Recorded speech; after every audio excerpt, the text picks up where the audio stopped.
আসসালামু আলাইকুম। আশা করি সবাই ভালো আছেন। আমি আলহামদুলিল্লাহ ভালো আছি। তো আজকে আমরা আসবো ইলাস্ট্রেটরের ফার্স্ট ভিউ কেমন দেখতে, এটার কাজ কীরকম এটা জানার জন্য। তো আমি প্রথমেই উইন্ডোজ বার থেকে যাব ইলাস্ট্রেটরে, চাপলাম, এখানে অ্যাডোব ইলাস্ট্রেটর 2022 দেখাচ্ছে, ক্লিক করলাম। এখন অ্যাডোব ইলাস্ট্রেটর 2022 ওপেন হচ্ছে। আমরা একটু ওয়েট করি।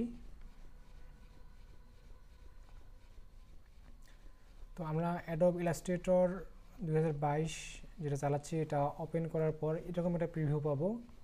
তো এখান থেকে আমরা যদি প্রথমেই একটা কাজ করার মতো জায়গা করে নেই, তাহলে আমাদের একটা নিউ ডকুমেন্ট নিতে হবে। তো আমরা ক্রিয়েট নিউ থেকে একটা নিউ ডকুমেন্ট নিতে পারি, এরকম আসতে পারে। অথবা আমরা ফাইল থেকে নিউ একটা ডকুমেন্ট নিতে পারি। তো এখানে প্রথমে আসি আমরা প্রিসেট ডিটেলস, এখান থেকে আমরা এটার নামটাকে চেঞ্জ করে দিতে পারি।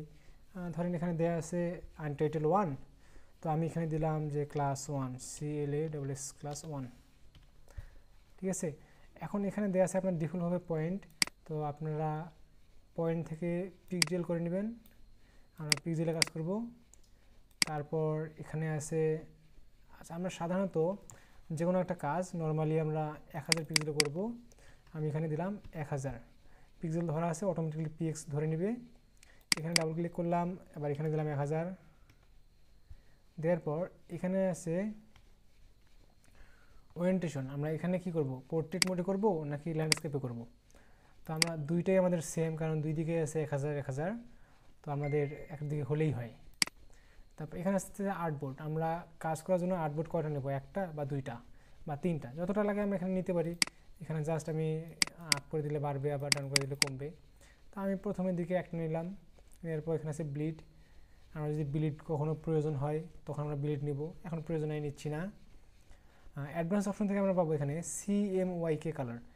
CMYK সাধারণত এটা হচ্ছে প্রিন্টারের কালার, যে ডকুমেন্টটা প্রিন্ট করা হবে সেই ডকুমেন্টে আমরা সাধারণত CMYK কালার ব্যবহার করি। তো আমরা যেহেতু শুরুর দিকে কাজ করব আমাদের পোর্টফোলিও বিল্ড আপের জন্য, তো সেক্ষেত্রে আমরা কাজ করব RGBতে, অর্থাৎ এটা হচ্ছে ওয়েব কালার বলা হয় এটাকে। RGB কালারে আমরা কাজ করব। আর রেজুলেশন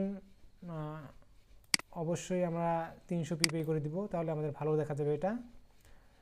বাদ বাকি সব ঠিক আছে। এখন আমরা এখান থেকে ক্রিয়েট করে দিলাম, আমরা একটা নতুন ওয়ার্কপ্লেস পেলাম। তো এখানে আসার পর প্রথমেই আমার এই অ্যাডোব ইলাস্ট্রেটরে দেখেন অনেক টুলস নাই। এখানে দেখেন 100 টুলস আছে, এইদিকে অনেক কিছুই নাই, তো এরকম দেখা যাচ্ছে। তো আমি আবার এখানে আমাদের কন্ট্রোল প্যানেলটাও নাই। তো আমি এখন এই যে সুইচ টু ওয়ার্কস্পেস, এখান থেকে আমি ইসেনশিয়াল ক্লাসিক করে দেব, তাহলে আমরা একদম নর্মালি সব কাজ করার মতো একটা প্রিভিউ পেয়ে যাব। তো আমি এখান থেকে এই যে পয়েন্টে ক্লিক করলে আমার আর্টবোর্ডটা অর্ধেকটা জায়গা দখল করে নিচ্ছে, আবার এখানে ক্লিক করলেই এটা ছোট হয়ে যাচ্ছে। আমি এখান থেকে এই দিকেটা বড় করতে পারবো, আবার ছোট করতে পারবো। আমি নর্মালি ছোট করে নিলাম আমার কাজের সুবিধার্থে, কারণ আমার এই জায়গাটা যত বড় হবে ডিজাইন করে তত আমার মজা হবে। তো এটা হচ্ছে মেনু বার, এখানে file, edit, object type, select, effect, view, window, help, কয়েকটা বিষয় আছে এখানে। তারপর এটাকে বলা হয় কন্ট্রোল প্যানেল, এখান থেকে আমরা কন্ট্রোল করবো সব কিছু। এদিকে আছে আমাদের টুলবার। তো এখন নর্মালি ধরেন আমি এই ডকুমেন্টটাকে সেভ করব, কাজ করলাম। কাজের বিষয়ে একটা কথা বলি, যে ধরেন যে আমি এখানে একটা কাজ করলাম, আমি এটা কালারটা চেঞ্জ করে দেই। এখানে ডাবল ক্লিক করলে আপনারা কালার চেঞ্জ করতে পারবেন, কালারটা চেঞ্জ করে দিলাম। তো ধরেন যে আমি এরকম 2-3টা কাজ করলাম এখানে, ঠিক আছে।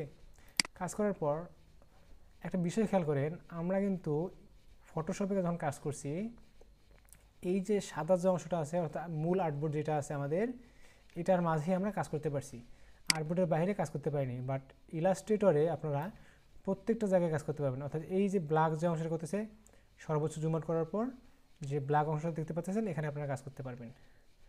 তো আমি এখানে কাজ করতে পারতেছি, এটা ছোট বড় আমি ইচ্ছা মতো কাজ করতে পারবো। তো আমি এটা নিলাম। আচ্ছা, নেওয়ার পর আমি এই ডকুমেন্ট ফাইলটাকে সেভ করে রাখবো। কারণ এখন আমার সময় নাই, আমি কোথাও যাব বা এই কাজটা আমি পরে করবো, ভালো লাগছে না পরে করব। তো সেভ করে রাখার জন্য আমি নর্মালি কি করব, আমরা তো ফটোশপে কাজ করি, পিএসডি ফাইলে সেভ করি। তো আমরা এখানে কীভাবে সেভ করব? এখানে সেভ করার সিস্টেম সেম, ফাইল থেকে সেভ করলে সেভ করতে পারবো।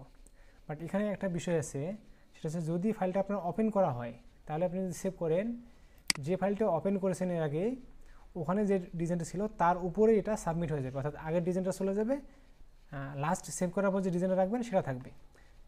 আর যদি আপনি নতুন করে ডকুমেন্টটা সেভ করতে চান, তাহলে ফাইল থেকে আপনি সেভ অ্যাজে ক্লিক করবেন, তাহলে আগেরটা আপনার থাকবে, সাথে এটা নতুন করে ডকুমেন্ট সেভ হবে। আমি সেভ অ্যাজে ক্লিক করলাম, করার পর আমি এখান থেকে দিস পিসিতে গেলাম। আচ্ছা, দিস পিসিতে আমি গেলাম, যাওয়ার পর ধরেন যে আমি নিউ ভলিউম আমি এটার মধ্যে সেভ করব। তো এটার মধ্যে আসার পর আমি এখানে ফোল্ডার করতে পারি বা ফোল্ডার নাই করলাম, না করার পর এখানে আমি ক্লাস 1 লেখাই আছে। আর এখানে দেখেন এটা ফাইল নেম, এটা আপনি এখান থেকে এডিট করতে পারবেন। আবার এখানে দেখেন সেভ অ্যাজ টাইপ, আপনি কোন টাইপে সেভ করবেন, এটা অ্যাডোব ইলাস্ট্রেটর নাকি আপনি এখান থেকে ইপিএস আবার পিডিএফে সেভ করতে পারবেন। তো সাধারণত আমরা কাজ করার জন্য এআই অর্থাৎ অ্যাডোব ইলাস্ট্রেটর এবং ইপিএস আমরা এই দুইটা ফাইলে সেভ করি। তো নর্মালি অ্যাডোব ইলাস্ট্রেটরটাই বেস্ট, আমি এটা দিলাম সিলেক্ট করার পর আমি এখান থেকে জাস্ট সেভ করে দিব, সেভ করে দিলাম। এখন যদি আমি এখানে দেখেন সব কিছু ঠিকঠাক আছে, কোথাও চেঞ্জ করার প্রয়োজন নেই, জাস্ট ওকে করে দেবেন।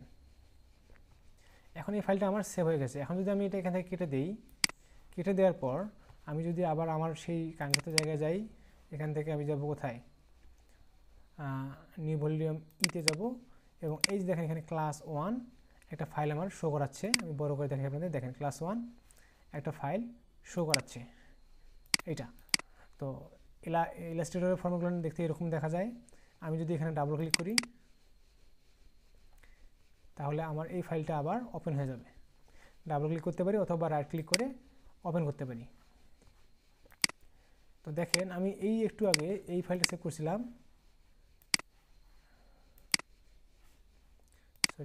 আচ্ছা একটু আগে আমি ফাইলটা সেভ করছিলাম, যেভাবে সেভ করছি আমি ঠিক সেম সেভাবে আবার দেখতে পাইতেছি। এখন আমি আবার এটাতে কাজ করতে পারবো ইচ্ছা মতো। এখানে আরেকটা বিষয় আছে, সেটা হচ্ছে আমি এখানে দেখেন প্রিভিউ দেখতে পাচ্তেছি না। আমি যদি ডিসপ্লেতে আবার যাই, এখান থেকে যদি নিউ ভলিউমিতে যাই, এখানে দেখেন আমি প্রিভিউ দেখতে পাচ্তেছি না, যে এটা কী আছে এর ভেতরে, আমি এটা দেখতে পাচ্তেছি না। তো আমি যদি দেখার জন্য একটা ফাইল নেই, তাহলে আমাকে এখানে একটা জেপিজি অথবা পিএনজিতে একটা সেভ করতে হবে। সেক্ষেত্রে আপনি ফাইল থেকে এক্সপোর্টে যাবেন, এক্সপোর্ট থেকে এক্সপোর্ট অ্যাজ, ফাইল থেকে এক্সপোর্ট এবং এক্সপোর্ট থেকে এক্সপোর্ট অ্যাজে যাবেন। যাওয়ার পর আপনি এখান থেকে ডিএক্সএফ ফাইল দেওয়া আছে, আপনি এটা না দিয়ে আপনি দিবেন জেপিইজি অথবা পিএনজি। যদি জেপিইজি দেন তাহলে সাদা ব্যাকগ্রাউন্ডটা আসবে, আর যদি পিএনজি দেন তাহলে সাদা ব্যাকগ্রাউন্ডটা আসবে না। তো আমরা জেপিইজি দিলাম, দেওয়ার পর আচ্ছা এখানে আরেকটা বিষয় হচ্ছে, আমরা আর্টবোর্ডের এই সাদা অংশ যেটা আছে এর বাইরেও একটা কাজ আমাদের আছে। আমি যদি চাই যে আমার আর্টবোর্ডের বাইরের অংশটা আসবে, তাহলে আমি ইউজ আর্টবোর্ড করে দেব না। এবং যদি চাই যে না শুধু সাদা আর্টবোর্ড যেটা আছে আমার মূল আর্টবোর্ড, এটার মধ্যে যতটুকু ডিজাইন আছে সেটাই আসবে, তাহলে আমাকে এখানে ইউজ আর্টবোর্ড করে দিতে হবে। যদি এটা করে দেই, তাহলে আমার শুধু এই আর্টবোর্ডের ভিতরে যা আছে সেটাই আমার আসবে। আমি এক্সপোর্ট করে দিলাম, দেওয়ার পর এখানে একটা বিষয় আছে যে আপনারা দেখবেন যে অনেক সময় কাজ করার পর কাজের কোয়ালিটি আপনার খুব লো হয়ে যায়, জুম করে দেখতে গেলে একদম পিক্সেল পয়েন্ট দেখা যায়, একদম ব্লারি একটা ভাব আসে। তো সেক্ষেত্রে আপনারা অবশ্যই এখান থেকে হাই অথবা ম্যাক্সিমাম করে দেবেন। হাই করে দিলে যথেষ্ট, আপনি হাই করে দেবেন। দেওয়ার পর এই রেজুলেশনটা এখান থেকে আপনারা 300 পিপিআই করে দেবেন, অর্থাৎ 300.5 ইঞ্চি। আপনি এখানে এটা করে দেওয়ার পর আপনি এখান থেকে ওকে করে দেবেন। এখন আমি যদি আবার এখানে যাই, দেখেন এখানে গেলাম, দেখেন ক্লাস 1, আমি তার পাশে একটা পাচ্ছি ফাইল ক্লাস 1.0.01, এটা আমার এখানে প্রিভিউ দিচ্ছে এটা, ঠিক আছে। এখন আমি তারপর আমি যদি আবার বলি যে না ইউজার বুট করবো না, জাস্ট আমি এখান থেকে ফাইলে যাব, ফাইল থেকে এক্সপোর্টে যাব, এক্সপোর্ট থেকে এক্সপোর্ট অ্যাজ, এখানে যদি আমি ইউজার বুট না করে দিয়ে সেভ করি, সেভ করলাম, দেখি কি আসে। হাই করে দিছি আমি, ঠিক আছে, সব কিছু স্ট্যান্ডার্ড সব ঠিক আছে, ওকে করলাম। এখন দেখেন আবার এই যে ক্লাস 1 আসতেছে, দেখেন আমার ডিজাইন মূল ডিজাইন নেই, মূল ডিজাইনের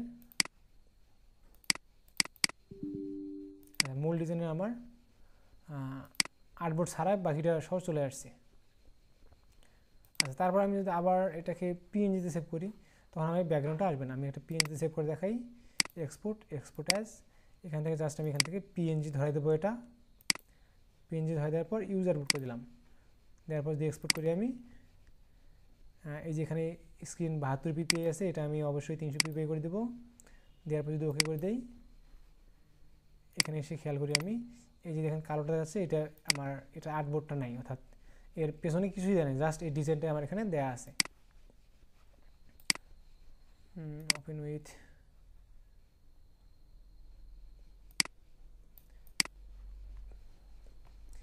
দেখেন আমি এটা জুম আউট করে দেখাই আপনাদের।